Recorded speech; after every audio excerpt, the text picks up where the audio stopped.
मित्रांनो, तुमचं साहिल मुल्ला व्लॉग्स या यूट्यूब चॅनलवरती पुन्हा एकदा स्वागत आहे. मित्रांनो, आपण बघितलं काल जे मैदान झालं मौजे पठारवाडी, तालुका पुरंदर, जिल्हा पुणे या ठिकाणी छत्रपती शिवाजी महाराज यांच्या जन्मोत्सवानिमित्त भव्य दिव्य असं ओपनचं मैदान झालं.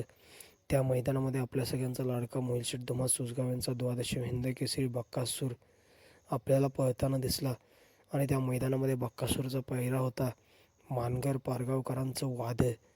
बक्कासूर आणि वाद आपल्याला सुंदररित्या मित्रांनो गटपास झाली त्या मैदानामध्ये. परंतु मित्रांनो सेमीला बक्कासूर आणि वादाची हार झाली. आणि मित्रांनो आता आपल्या सगळ्यांचा लाडका देव बक्कासूर आता कोणत्या मैदानामध्ये पळताना दिसेल तर मित्रांनो उद्या 2 मैदानं होतात. ते अखिल भारतीय बैलगाडा संघटना यांच्या नियमावलीनं 2 मित्रांनो उद्या मैदान होतं. ते एक भव्य दिव्य असं मैदान होतं आहे महाराष्ट्र केसरीचं मैदान. श्री तीर्थ कोल्हेश्वर यात्रेनिमित्त एक भव्य दिव्य महाराष्ट्र केसरीचं मैदान होते मौजे तांदूळवाडी, तालुका कोरेगाव, जिल्हा सातारा या ठिकाणी. आणि या मैदानामध्ये प्रथम क्रमांकासाठी बक्षीस आहे 77,777 रुपये, द्वितीय क्रमांकासाठी 51,000 रुपये, तृतीय क्रमांकासाठी 31,000 रुपये. आणि या मैदानामध्ये मित्रांनो 7व्या क्रमांकापर्यंत बक्षीस आहेत फायनलकरिता. आणि मित्रांनो दुसरं मैदान होतं आहे मौजे नागाचे कुमटे, श्री कुंभेश्वर देवाच्या यात्रेनिमित्त कुंभेश्वर केसरी भव्य दिव्य असं ओपनचं मैदान होतं आहे मौजे नागाचे कुमटे, तालुका खटाव, जिल्हा सातारा या ठिकाणी. तर उद्या हे 2 मैदान होत आहे मित्रांनो, तांदूळवाडी आणि नागाचे कुमटे या ठिकाणी.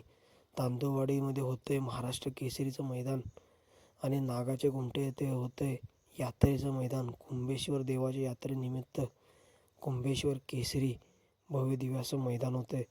आणि मित्रांनो आपल्या सगळ्यांना आतुरता आहे की या दोन्हीपैकी कोणत्या एका मैदानामध्ये आपल्या सगळ्यांचा लाडका मोहिलशेठ धुमाळ सुजगाव यांचा द्वादशी हिंद केसरी बक्कासूर हा आपल्याला पळताना दिसेल. तर मित्रांनो उद्या बक्कासूर आपल्याला कुंभेश्वर केसरी नागाचे कुमटे, तालुका खटाव, जिल्हा सातारा या ठिकाणी ओपनचं मैदान होतं आहे कुंभेश्वर केसरीचं मैदान. त्या मैदानामध्ये आपल्या सगळ्यांचा लाडका बक्कासूर आपल्याला पळताना दिसू शकतो. आणि जर मित्रांनो आपल्याला बक्कासूर या मैदानामध्ये पळताना दिसला तर उद्या बक्कासूर कारोंडे एक्सप्रेस चिक्या हा जोड आपल्याला पळताना दिसू शकतो. मित्रांनो आपण बघितलं असेल की जेव्हा हा जोड आपल्याला पळताना दिसला आहे बक्कासूर आणि कारोंडे एक्सप्रेस चिक्या, मित्रांनो आत्तापर्यंत बक्कासूर आणि चिक्याने 7 वेळा प्रथम क्रमांकाचे मानकरी ठरलेत. जेव्हा मित्रांनो हा जोड पाहिलेला आहे एक टॉपचं स्पीड आपल्याला बघायला मिळालं आहे. आणि मित्रांनो कदाचित उद्या देखील कुंभेश्वर केसरी ओपन मैदानामध्ये आपल्याला देव बक्कासूर आणि कारोंडे एक्सप्रेस चिक्या हाच जोड मित्रांनो उद्या कुंभेश्वर केसरी मैदानामध्ये पळताना दिसू शकतो. मित्रांनो जर हा जोड पळाला तर उद्या आपल्याला 8वा 1 नंबरचा किताब मिळेल का? कमेंट सेक्शनमध्ये नक्की सांगा. आणि बक्कासूर उद्या आपल्याला पळताना दिसू शकतो या मैदानामध्ये.